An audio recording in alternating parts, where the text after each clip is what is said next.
Olá pessoal, tudo bem?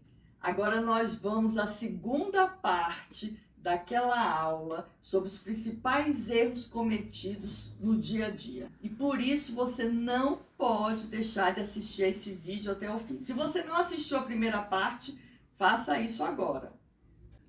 Eu sou a professora Tereza Cristina, do canal Português Digital. Eu abri este canal para ajudar você a aprender português definitivamente. No vídeo de hoje, eu vou dar continuidade à aula anterior sobre as principais dúvidas que as pessoas têm no dia a dia, principalmente quem vai prestar concurso público e vestibular. Vamos lá? E se você ainda não se inscreveu no canal Português Digital, faça isso agora. Por aqui deve ter um botãozinho, tá bom? Vamos lá, então.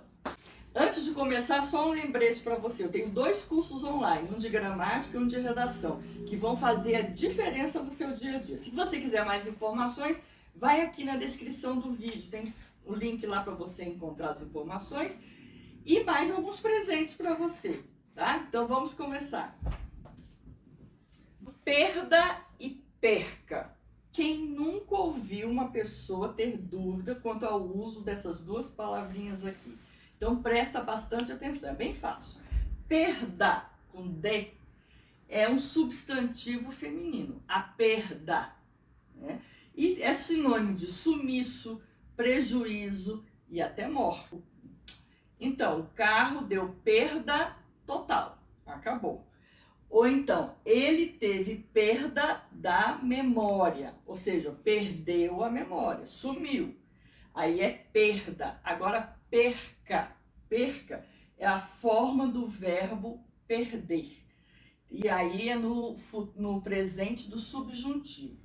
E sinônimo de estragar, corromper, esquecer. Por exemplo, não quero que ele perca esta vaga. É a ação, por isso que aqui ele é verbo, né? É possível que ela perca o processo, tá? Então, ela perca, nada de ela perda, né? Ou ao contrário. Então, é tranquilo. Um é o substantivo e o outro é um verbo. Tem que saber usar bem. Esse aqui, sempre você está anotando aqui, ó, não quero que, é possível que. Geralmente, tem esse que aqui quando a gente vai usar o perca, essa forma verbal no presente do subjuntivo. Vamos continuar? Onde, aonde e donde. Nossa, né? Isso aqui é o seguinte, no dia a dia, na fala, pessoal, as pessoas falam do jeito que quiserem. Mas você tem que tomar cuidado quando for escrever, porque vai fazer a diferença, tá? Até no dia a dia para falar bem também.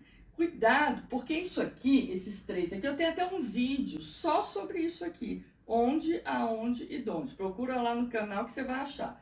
Agora, onde? Em que lugar? Aonde? A que lugar? E donde? De que lugar? Vocês estão vendo que o A e o D aqui já estão bem explícitos. E aqui onde, quando você vir o onde, em que lugar? Vai ter a preposiçãozinha em, para você se lembrar dela. Ou seja, aqui nós temos casos de regência verbal, tá? Ou até regência nominal. Ou seja, a preposição é que vai fazer a diferença. Você tem que prestar atenção principalmente aos verbos que estão ligados a essas palavrinhas aqui.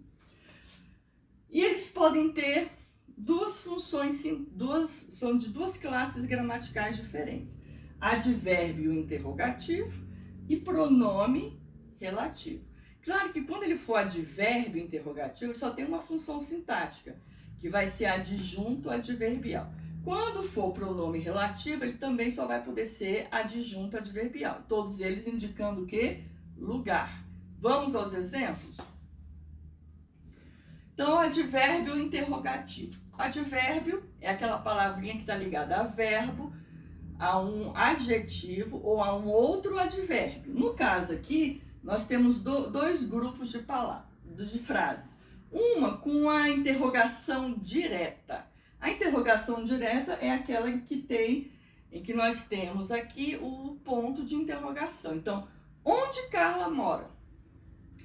Aonde Juca vai? De onde Juliana vem? Aí, por que, professora, que a senhora mudou as palavrinhas? Porque depende do verbo.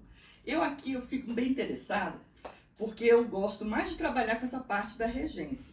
Porque eu já vi muita gente falando assim, porque quando tem movimento ou quando não tem movimento. Meu filho, no dia que você estiver num concurso público e ainda for ficar pensando se a palavra tem movimento ou não tem movimento, já perdeu um tempão, não é? Então, presta atenção aos verbos. Por exemplo, mora. Onde Carla mora? Quem mora, mora em. Então, em que lugar Carla mora? Por isso que eu usei o onde. Agora, aonde Juca vai? Quem vai, vai a algum lugar. Por isso que eu tenho que usar aonde Juca vai. E de onde Juliana vem? Quem vem, vem de algum lugar. De onde Juliana vem? Professor, mas esse de onde é tão feio, eu também acho. Mas é norma culta da língua portuguesa. Eu preferia falar de onde Juliana vem. Mas você não pode achar que está errado também na norma culta aqui. Essa contração também está certa, tá? Agora, é claro que fica muito melhor falar de onde. Eu também acho. Agora, nós temos a interrogação indireta. É aquela em que acontece nos períodos, em período composto, nós não temos o sinal de interrogação. Professora, eu não sabia que os advérbios interrogativos também uniam as orações. Pois é, não são só as conjunções que ligam as orações. Os advérbios interrogativos também fazem essa função. Só que as conjunções não têm função sintática. E os advérbios interrogativos, os advérbios têm a função de adjunto adverbial, mas vai no mesmo esquema da regência verbal. Sempre prestando atenção à palavra que vem depois. Então, eu quero saber onde Carla mora, porque quem mora, mora em algum lugar. Por isso que eu usei o onde. Ele perguntou aonde Juca vai, porque quem vai, vai a. Então, aonde Juca vai. Você sabe de onde Juliana vem? Porque quem vem, vem de. Você sabe de onde Juliana vem ou de onde Juliana vem? Então, sempre prestando atenção à regência do verbo que vem depois, tá bom? Aí você não vai errar. Outra coisa importante, nesse tipo, os advérbios interrogativos das orações que são indiretas, elas sempre estão numa oração que é subordinada substantiva. Porque a oração principal, eu quero saber, corta bem aqui, eu quero saber. Eu quero saber o quê? Isso. Dá uma continuidade à primeira oração. Ele perguntou, o quê? Isso aqui, aonde Juca vai. Você sabe o quê? De onde Juliana vem. Então, sempre são orações que são iniciadas aqui com onde, aonde, de onde, no caso desse tipo de frase, em que aqui nós temos a oração principal e a oração subordinada substantiva, tá? Agora, quando for pronome relativo, ele sempre está nas orações que são adjetivas. E sempre se refere a um referente, que é um lugar físico. Por exemplo, a casa onde ela mora é grande. Você está vendo que eu cortei aqui? Porque a casa é grande é a primeira oração, é a oração principal. Onde ela mora. Por quê? Porque quem mora, mora em algum lugar. Então, é um pronome relativo porque se refere, tem um referente aqui que é casa. Sempre se tocando que é um lugar físico. A casa, eu poderia trocar, a casa em que ela mora é grande. Aqui, a cidade aonde vou é muito bonita. A cidade é muito bonita, é uma oração principal. E aí a oração adjetiva, aonde vou, porque quem vai, vai a algum lugar. E aonde, se referindo à cidade, que é um lugar físico, né? Ou a cidade a que vou. Você pode fazer essa transformação também pelo a que, aqui no caso. O país de onde ele veio é muito desenvolvido.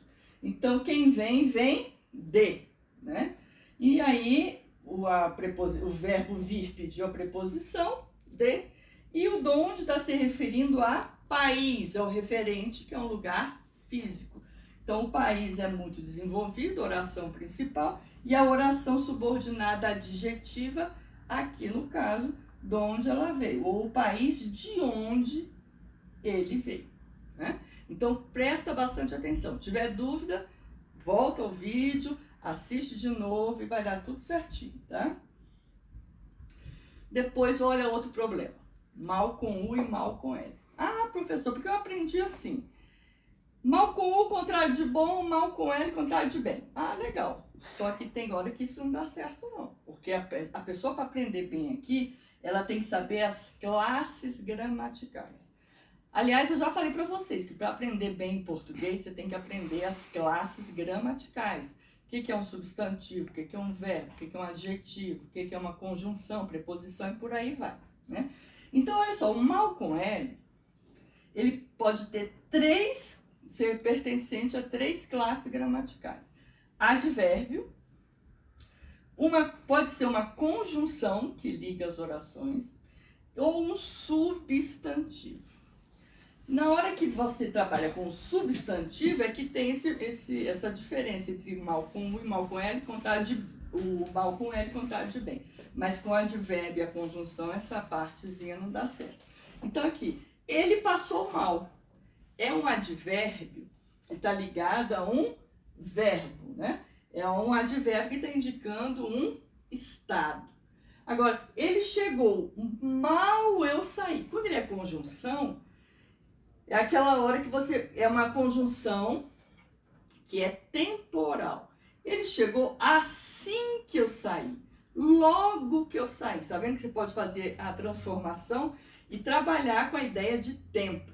Agora, interessante essa frase, porque se você trocar a vírgula, ele chegou mal, vírgula, eu saí, aí já se transformou num advérbio. Então tem que tomar cuidado. Já teve até questãozinha de prova de concurso que caiu isso aqui, tá? Então presta atenção à vírgula. Ele chegou, oração principal. Mal eu saí, a vírgula veio antes aqui, olha, aí é uma conjunção. Trocou a vírgula de lugar, ele chegou mal. Então indicando um estado, um modo como ele chegou. Ele chegou mal, vírgula, eu saí, se transformou em conjunção. Presta bastante atenção a isso, hein? Agora, ele fez o mal a todos. Aí você já viu que tem aqui um artigo. Fez o mal. Ou então, aquele mal que ele fez, pode ter um pronome ligado ao substantivo também. E aí é com L. O mal com U só pode ser uma coisa na vida. Adjetivo. E adjetivo é aquela classe gramatical que qualifica um substantivo. Então, o homem mau foi preso. Por que o mal está com o aqui? Porque está qualificando o homem, que é o substantivo, né? Ele passou por maus momentos. Se o substantivo, no caso momentos aqui, estiver no plural, o adjetivo faz a concordância, né? A concordância nominal. Então, ele passou por maus momentos. Então, tirando advérbio, conjunção e substantivo, que são com L, o mal com U só pode ser um adjetivo, sempre ligado a um substantivo, qualificando um substantivo. A com H e A, sozinho. Outra confusão isso aqui, não é? No dia a dia. Mas olha só, o A vem do verbo haver, no sentido de existir, ou o verbo haver indicando tempo decorrido, tempo passado. É claro que o verbo haver, ele tem outros sentidos. Mas aquele que dá problema, aqueles sentidos que dão problema, são esses dois aqui. No sentido de existir e indicando o tempo decorrido. Porque neste caso aqui, o verbo haver é um verbo impessoal. Ele sempre vai ficar no singular. O que é um verbo impessoal? É aquele que não se refere a nenhuma pessoa do discurso. Eu, tu, ele, nós, vós, eles. Então ele vai ficar sempre no singular. Agora o a, sozinho, ele pode ser artigo, pode ser uma preposição que liga termos, pode ser um pronome oblíquo ligado a um substantivo que já foi referido no texto, pode ser um pronome demonstrativo. Tá? Vamos ver as diferenças aqui, as frasezinhas? Vamos lá. Haver, né, como verbo impessoal, há anos que não vejo, né? Há muitos anos, ou seja, o tempo decorrido, né? E aí, presta atenção, porque ele está no singular, é um verbo impessoal. Há muitos alunos na sala. Há muitos alunos na sala, existem muitos alunos na sala. Você pode fazer essa troca. Só que existir não é um verbo impessoal. Existir é um verbo pessoal. E aí muda a forma como a gente vai se referir aos alunos, né? A classificação de alunos.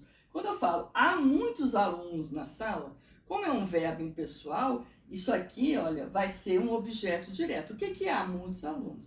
Agora, quando eu transformo para existem, aí faz a concordância correta, muitos alunos na sala, o muitos alunos se torna sujeito. Vamos colocar na ordem direta. Muitos alunos existem na sala, aí se torna sujeito. Então, presta bastante atenção. Isso aqui é uma questão recorrente em concurso público, é o caso do verbo haver. Agora o a. A casa foi erguida. Aqui a casa é um substantivo, o a é só um artigo definido que faz a concordância com o substantivo a que se refere. Casa, né? Substantivo feminino. Ela voltará daqui a um mês. Esse a aqui, olha, é só uma preposição que liga termos, né? Daqui a um mês. Não a vi ontem. Esse a aqui está se referindo a alguém que já foi falado no texto. Ah, você viu Maria? Não, não a vi ontem, tá? Esse a se refere a Maria que já foi falado, por isso é um pronome oblíquo. E é um pronome oblíquo átomo, né? Fraquinho de falar. Não me refiro àquela casa, mas a que fica aqui perto. Por que esse a aqui é um pronome demonstrativo? Porque eu poderia, para evitar falar a repetição do substantivo, não me refiro àquela casa, mas a casa que fica aqui perto. Em vez de falar casa duas vezes, eu uso aqui um a, que é um pronome, que está substituindo a palavra casa, que já nos referimos anteriormente. Então, aqui é um pronome demonstrativo. Você está vendo quantas funções um a pode ter na vida, né? Então, toma cuidado com esse a.